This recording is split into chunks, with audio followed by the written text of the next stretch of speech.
You know, spring is a great time of the year to consider buying a house or selling a house.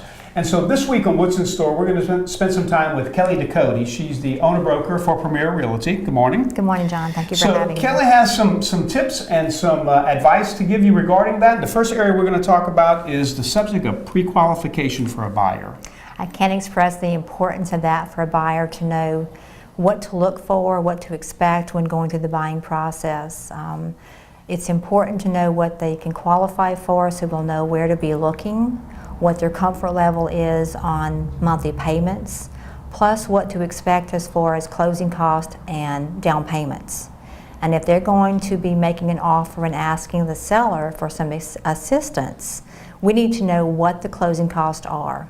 And the best way to know that is to talk to a lender of their choice and to get pre-qualified and go through the process. It's very quick and easy, can be done by telephone. Some of the lenders in town can do on the internet, do the application process over the internet, and it just makes the whole process go a lot smoother for everyone. So in a nutshell, pre-qualification is communicating with some of the entities you plan on maybe financing with. Absolutely. To see based on your credit worthiness, what kind of mortgage you might be able to carry, what kind of monthly payment you might be able to carry, what kind of loan amount you might be able to carry. That's exactly what that is. Okay. And so another area that folks need to be aware of when they're buying is that there's some misconceptions about exactly what the inspection of a house involves. That's another area that most buyers think that part of the loan application is for the lender to order an appraisal. The purpose of the appraisal is to value the property to be sure that the loan that the bank is making is secured by the asset.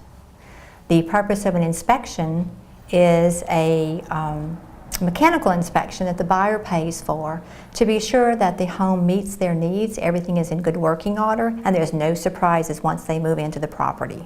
So there's no connection between the appraisal process and the two separate entities altogether? Absolutely. One is a buyer part that's done actually during the contingency period. One is the appraisal part that's actually ordered by the lender, and the buyer has no authorization over that. So in addition, the buyer needs to realize that an appraisal doesn't really do anything to protect them. They have to do the inspection process by a reliable third party to make sure the best interests are covered.